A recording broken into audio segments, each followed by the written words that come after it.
Today is September 29th, 2019, and it's the day before I start my second year of university. This year is important because not only is it the first year of university that actually counts, but it's also the year to prep for my Euroboard, which would be 2020 to 2021. However, right now, the period of Brexit, the fate of my Euroboard in terms of funding and placements is up in the air. My year groups have had talks from June last year and had a couple this week about what your Euroboard entails and how much they can tell us now before the Brexit vote or deal even. What I know is right now is that me being a joint honours student of Spanish and Italian, I need to spend 4 months in 2 countries to purchase each language. However, due to Brexit, they don't know if the Erasmus scheme that exists right now, which connects many European universities and offers each other exchange students, will still be in place when I leave next year. This year, the Erasmus scheme is supposed to end and be renewed anyway. It's a lot more difficult for them to make deals when you don't know what happens after Brexit. The main thing that we've been told in each of our talks is that they don't know. That they don't know how much we'll get, they don't know if they can supplement it, they don't know if the partnerships that they have with universities currently will still be there next year. So something I didn't mention in any of these clips, which is actually surprising, is that I had no desire to go on the year abroad. I know a lot of people pick this degree choice or add a year abroad to their thing because they want to travel and stuff, but that's not me. I had no desire to do that. It was quite daunting, so everything I did in preparation was with reluctancy. So I've had all my introductory classes and it's been I'm on my second week of term now, and a lot of the stuff that I have to do this year revolves around the Euroboard. Like in Spanish, we have to learn to write a CV in Spanish, and we have debates about whether it's better to study on Euroboard or to work on Euroboard. In Italian, there's translation text about the Euroboard. Everything revolves around the Euroboard, which is kind of scary, but it is realistic because they're sending you to another country for ultimately a year. So you need to be as prepared as you can be. But it's very interesting to prepare for something that it's not really a certainty. It's certain that we're going, I assume, but how easy it is or will be compared to previous years is not the same. There's supposed to be a Brexit deal markup that comes out this week. I assume nothing will be clear in terms of the Euroboard, but the main focus right now is the Irish backstop. Even today, Amber Rudd said something about favouring a second referendum, which was trending this morning.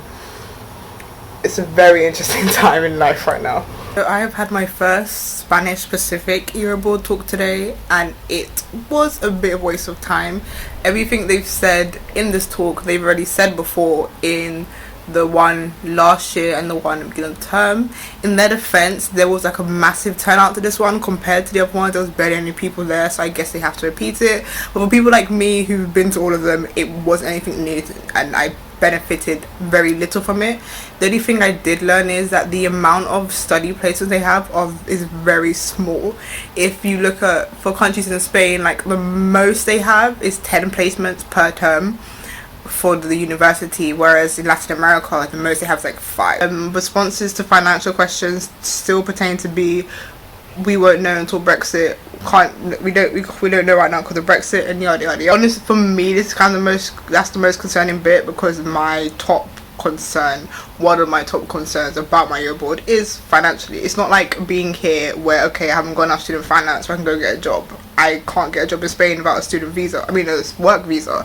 So it's very interesting, and I have to have made a decision about whether I'm where I'm going to study by January. It's October the 16th now, so yeah, that's the update. I have an Italian one next week and then another Spanish one after that, but that should be it's either study or work specific depending on what I want to do. But I definitely want to study in Spain. Italy's more up in the air. It depends what kind of jobs I feel are available, but yeah, I definitely want to study in Spain.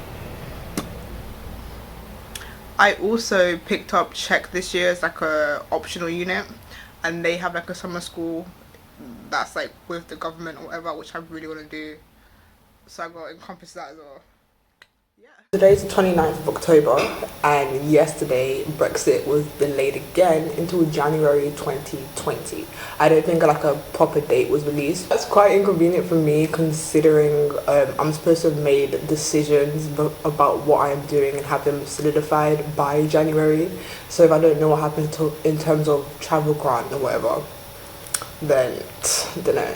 I also need to find out what happens to student finance regardless of Brexit. Like, do I still get student finance or not?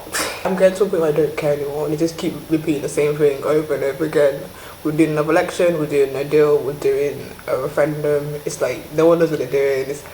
And as much as I would love for us not to leave the European Union, I feel like 51% of the country won't be very happy with that. If I didn't have my Euroboard, I would just be like everyone else on Twitter, just making jokes about it and like carrying on with my life, because there's really nothing you can do about it. But because I'm like constantly being reminded that I am going to 2 foreign countries, potentially 3 next year.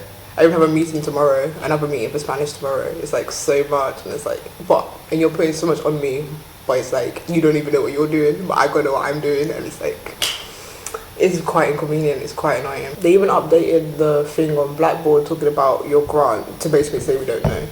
Like, how many times are you gonna tell me that you don't know? Despite constantly being reminded the same thing over and over again, I am becoming more eager to go on my Euroboard, surprisingly. I think it's learning about all the different opportunities that there are. And I'm like, okay, I could do this, I might like that.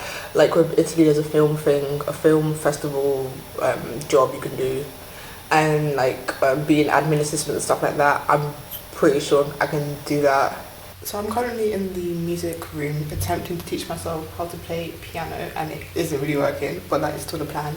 But yesterday, on Monday, I emailed the placement for Italy, which is a language school, and they have like admin interns, and they pay you with a lesson, which I thought would be really beneficial for me, considering I don't know a lot of like vocabulary in Italian, and that is my weaker language. Like I already started that last year. And yesterday she emailed me back. I was like, yeah, sure, whatever, just send me the papers when you get it. So Italian placement is practically confirmed, which is lovely. Also yesterday was the last day you could register to vote. I've been registered to vote since I was 18, I think. But yeah, and I got my postal vote stuff yesterday and I filled it in. I just need to put it in the letterbox. So everything seems to be fine right now. Today I have a very, very, very long day. Yeah, there is a teacher strike on right now, so I haven't got any class, but I do have work to do, and I do have the Euroboard on stage to do, and then I want to go to the language cafe, which is at like 5. I'm waiting for like the catch, what is it? What's the figure of speech? Whatever the figure of speech is, like I'm just waiting for the other shoe to drop, that's it. Yeah. This is hot. 8 o'clock, here's the latest from Global's newsroom. I'm George Painter. Boris Johnson has won the election with the Tories' best result since Margaret Thatcher, and he's been celebrating with his party with a spin on his now winning catchphrase. Let's get Brexit done. But first, my friends, let's get breakfast done.